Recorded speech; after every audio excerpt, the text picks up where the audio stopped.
ചേട്ടാ, കർണാടകയിൽ മൾട്ടിപ്ലക്സ് തിയേറ്ററുകൾ ടിക്കറ്റ് നിരക്ക് 234 കുറഞ്ഞു. ഇത് കേരളത്തിൽ നടപ്പിലാകുമോ? അത് വലിയൊരു ചോദ്യമാണ്. കർണാടകയിലെ കോൺഗ്രസ് ഗവൺമെന്റ് വളരെ കൃത്യമായ ഒരു ലക്ഷ്യത്തോടു കൂടിയാണ് കർണാടകയിലെ മൾട്ടിപ്ലക്സ് തിയേറ്ററുകളിൽ വലിയ ചാർജ്, അതായത് ജനങ്ങളെ പിഴിയുന്ന തരത്തിലുള്ള ചാർജ് ഈടാക്കുന്നതിനെതിരായിക്കൊണ്ട് ശക്തമായ ബില്ല് കൊണ്ടുവരികയും അവിടെ 234 രൂപ മാക്സിമം നിങ്ങൾ ഈടാക്കിയാൽ മതി. എല്ലാ ചാർജുമാണ് ഉൾപ്പെടുത്തിയത്. അതായത് കറണ്ട് ചാർജ്, നമ്മൾ എക്സ്ട്രാ കാണുന്ന തിയേറ്ററിന്റെ പ്രിന്റ്, എക്സ്ട്രാ സംവിധാനങ്ങളുള്ള തിയേറ്റർ ആണെങ്കിൽ അതെല്ലാം കൂടി കണക്ക് കൂട്ടിയിട്ടാണ് നമ്മൾ മൾട്ടിപ്ലസിലെ ഒരു നല്ല ക്വാളിറ്റിയോട് കൂടി നമുക്ക് സിനിമ കാണാൻ പറ്റുന്ന മൾട്ടിപ്ലസ് തിയേറ്ററിന്റെ ടിക്കറ്റ് ചാർജ് 234 രൂപയായിട്ട് കർണാടക സർക്കാർ തീരുമാനിച്ചത്. ഇത് കർണാടകയിൽ വ്യാപകമായിട്ട് സർക്കാരിന് കയ്യടി വാങ്ങിക്കൊടുക്കുന്ന തരത്തിലേക്ക് കാര്യങ്ങൾ പോയിട്ടുണ്ട്. കാരണം നമുക്കറിയാം, ഈ ഒരു ഏത് സമയത്തും യുവജനങ്ങൾക്കായിക്കോട്ടെ അല്ലെങ്കിൽ ഫാമിലിക്കായിക്കോട്ടെ എല്ലാവരെയും ബാധിക്കുന്ന ഒരു കാര്യമാണ് സിനിമ എന്ന് പറയുന്നത്. സിനിമ കാണാൻ ഇഷ്ടമില്ലാത്ത ആൾക്കാർ ആരുമില്ല. ഇപ്പം നമ്മുടെ ഓണക്കാലഘട്ടത്തിൽ കേരളത്തിൽ തന്നെ ഹൃദയപൂർവ്വം അതുപോലെ തന്നെ ലോക 2 സിനിമകൾ വളരെയധികം വിജയം നേടിയിട്ടുള്ള സിനിമകളാണ്. ഇത് കാണാൻ വേണ്ടി വലിയ തിരക്കുണ്ടായിരുന്നു. ഇപ്പം നമ്മൾ ഒരു നഗരത്തിലെ ഒരു തിയേറ്ററിൽ പോയി ഇരുന്ന് കഴിഞ്ഞാൽ നമുക്കത് എന്താണ്, ഇപ്പം നമ്മൾ ലുലു മാളിലോ അല്ലെങ്കിൽ അങ്ങനത്തെ ഏതെങ്കിലും തിയേറ്ററിൽ പോയിട്ടാണ് കാണുന്നതെങ്കിൽ നമുക്കത് വലിയ പൈസയാണ്. ഒരു 300 രൂപയുടെ അടുത്തൊക്കെയാണ്, 350 രൂപയുടെ അടുത്തൊക്കെയാണ് ടിക്കറ്റിന് വരുന്നത്. വലിയ പൈസ. 500, 600, 700 രൂപ ടിക്കറ്റുള്ള മൾട്ടിപ്ലക്സ് തിയേറ്ററുകളുണ്ട്. ഇവിടെ എന്താണ് മാറ്റമെന്ന് ചോദിച്ചാൽ അത്ര വലിയ മാറ്റവും കാര്യങ്ങളൊന്നുമില്ല. എല്ലാം ഡോൾബി സിസ്റ്റവും കാര്യങ്ങളും ഒക്കെ തന്നെ ഉണ്ടെങ്കിലും അവർക്ക് തോന്നുന്ന വിധത്തിലുള്ള ചാർജ് ഈടാക്കുന്നു എന്നതാണ് ഈ തിയേറ്റർ സമുച്ചയവുമായി ബന്ധപ്പെട്ട കാര്യങ്ങൾ. ഇനി അവിടെയുള്ള ഒരു ചായക്ക് 50 രൂപ വരെ ഈടാക്കുന്ന ആൾക്കാരുണ്ട്. നമ്മൾ സാധാരണ പാലും പഞ്ചസാരയും വെള്ളവും കപ്പും മാത്രമാണുള്ളത്, അതിന് 50 രൂപ വരെ ഈടാക്കും. 20, 10 അല്ല, 15 അല്ല, 20 അല്ല, 30 അല്ല, 50 രൂപ വരെ ഈടാക്കില്ലേ. അപ്പൊ അത്രയും അവിടെ കൊടുക്കുന്ന ഈ സാധനങ്ങൾക്കെല്ലാം വലിയ റേറ്റ് ആണ്. ഒരു 10 രൂപ ലാഭം കൂട്ടിയെടുക്കുന്നതിന്റെ പ്രശ്നമല്ല പറയുന്നത്. അതിനേക്കാളൊക്കെ വലിയ വിധത്തിലുള്ള ലാഭം കൊയ്യുന്ന തരത്തിലേക്ക് തിയേറ്റർ ഉടമകൾ മാറുന്നു എന്നുള്ള ഒരു കാര്യം ഗൗരവകരമായിട്ട് നമ്മൾ കാണേണ്ടതാണ്. ഈ പിണറായി വിജയൻ ഗവൺമെന്റിന്റെ കാലഘട്ടത്തിൽ നമ്മൾ നോക്കൂ, ഇവിടെ എന്താണ് പൊതുജനങ്ങൾക്ക് വേണ്ടി എന്താണ് ചെയ്തത്? ഇപ്പം കർണാടക ഗവൺമെന്റ് അവിടെ ഈ മൾട്ടിപ്ലക്സ് തിയേറ്ററുകളിൽ പൈസ കുറച്ചതുപോലെ തന്നെ അവിടെ സ്ത്രീകൾക്ക് ബസ് യാത്ര സൗജന്യമാണ്. ദേവിയെ ശ്രദ്ധിച്ചു എനിക്കറിയില്ല, ദേവി അവിടെ പോയി കഴിഞ്ഞാൽ അവിടെ ബസ് യാത്ര അവിടെ സൗജന്യമാണ്. സ്ത്രീകൾക്ക് അവിടെ നിങ്ങൾ കർണാടകക്കാരാണോ മറ്റുള്ളവരാണോ ഒന്നും നോക്കുന്നില്ല, അവിടെ ബസ് യാത്ര സൗജന്യമാണ്. ആ ഒരു രീതിയിലേക്ക് അവിടെ കാര്യങ്ങൾ കൊണ്ടുപോയിരിക്കുന്നു. വീട്ടമ്മയ്ക്ക് അവിടെ എന്താണ് ഈ പറയുന്ന പോലെ ഒരു വേതനം പോലെ മാസാമാസം അവർ ഒരു പൈസ കൊടുക്കുന്നുണ്ട്. ഇത് തന്നെ എവിടെയുണ്ട്?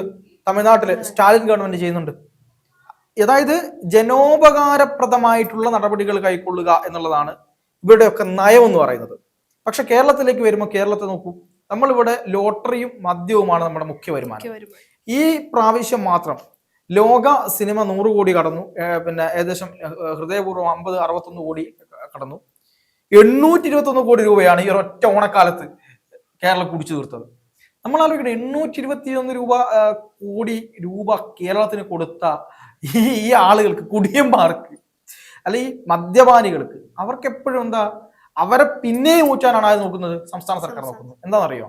കുപ്പി. അതായത് ഇപ്പൊ ഒരു പുതിയ തീരുമാനം വന്നിട്ടുണ്ട്. ബീവറേജിൽ പോകുന്ന ആളുകളെല്ലാം തന്നെ കുപ്പി എക്സ്ട്രാ 20 രൂപ കൊടുക്കണം. എന്നിട്ട് ആ കുപ്പി തിരിച്ചു കൊണ്ടു കൊടുത്താൽ മാത്രം എന്ത് ചെയ്യും? 20 രൂപ തിരിച്ചു തരും.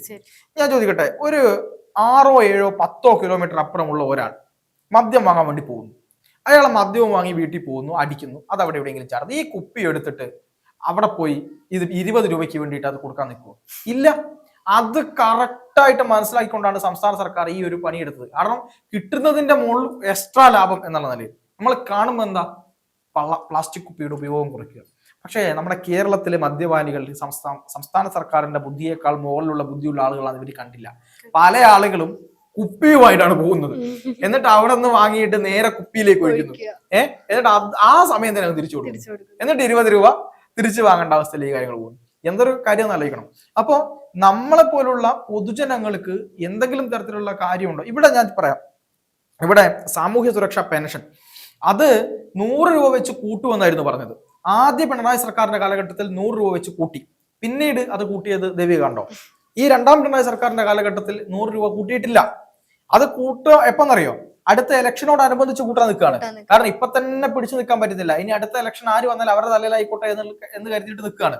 എല്ലാ വികസന പരിപാടികളും കാര്യങ്ങളും എല്ലാം ഇങ്ങനെ പെൻഡിങ് വെച്ചിട്ട് അവസാനം വെക്കുകയാണ്. എത്ര തവണ ഇപ്പൊ പെൻഷൻ മുടങ്ങി? 6 മാസത്തോളമായിട്ട് പെൻഷൻ മുടങ്ങിയില്ലേ? ആ പെൻഷൻ മുടങ്ങിയതിന്റെ ഒന്നും ഒരു പ്രശ്നമില്ല. ഇവിടെ ഇവർ പെൻഷൻ കൊടുത്താലോ അത് തന്നെ വലിയ കാര്യമാണ്. കർണാടക ഉൾപ്പെടെ തമിഴ്നാട് ഉൾപ്പെടെയുള്ള പല സംസ്ഥാനങ്ങളിലും, ഇനിയിപ്പോൾ ആന്ധ്രാപ്രദേശ്, തെലങ്കാന ഉൾപ്പെടെയുള്ള പല സംസ്ഥാനങ്ങളിലും എക്സ്ട്രാ പൈസയാണ് കൊടുക്കുന്നത്. എക്സ്ട്രാ പൈസ സ്ത്രീകൾക്ക് കൊടുക്കുന്നു. അവർക്ക് സംരംഭങ്ങൾ തുടങ്ങാൻ വേണ്ടി സർക്കാരിന്റെ സഹായങ്ങൾ കൊടുക്കുന്നു. ഈ പറയുന്നത് പോലെ വാഹനയാത്ര വലിയ ലാഭം, അതായത് വലിയ രീതിയിലുള്ള ഇളവുകൾ ചെയ്തു കൊടുക്കുന്നു. ഒരു മനുഷ്യന് ജീവിക്കാൻ വേണ്ട എല്ലാ കാര്യങ്ങളും, അവിടെ അരി മുതൽ കറണ്ട്, ഇപ്പൊ 1 യൂണിറ്റ് കറണ്ടിന് ഇവിടെ എത്രയാണ് പൈസ? അതിന്റെ 10 മതി കർണാടകയിലും തമിഴ്നാട്ടിലും. പക്ഷെ കേരളത്തിൽ എത്രയാണ്? വിലക്കയറ്റം.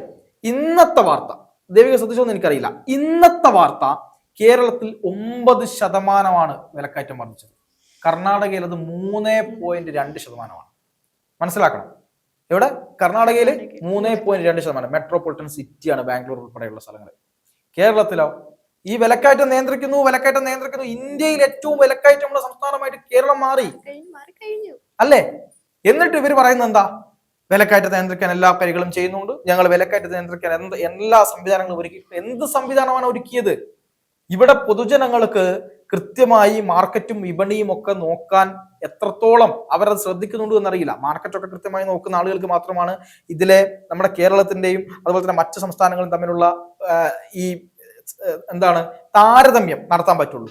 സാധാരണക്കാരനാവൊന്നും പറ്റില്ല. ഇവരുടെ ദേശാഭിമാനി പത്രത്തിലെല്ലാം ഇപ്പോഴും ഇവിടെ സ്വർഗമാണ് എന്നല്ല എഴുതി കാണിക്കുക. അതല്ലല്ലോ യാഥാർത്ഥ്യം.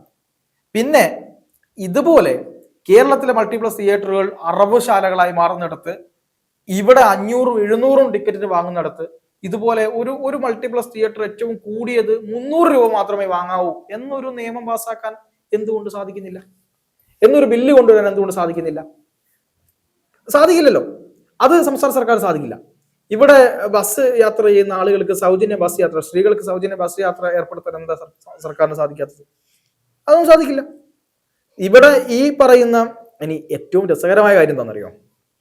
ഈ മദ്യപിക്കുന്ന ആളുകൾക്ക് ബാറുകൾ തുറന്നു കൊടുത്തു. ഇവിടെ ഉമ്മൻചാണ്ടി സർക്കാരിന്റെ കാലഘട്ടത്തിൽ ബാറുകൾ മുഴുവൻ അടച്ച ഈ LDF സർക്കാർ പല സിനിമാ താരങ്ങളെയും വെച്ച് പരസ്യം ചെയ്ത് ഇനി ബാറുകൾ തുറക്കില്ല, അതൊക്കെ കള്ളക്കഥകളാണ് എന്ന് പ്രമുഖ സിനിമാ താരം പറയുന്ന ഒരു പരസ്യമുണ്ട്.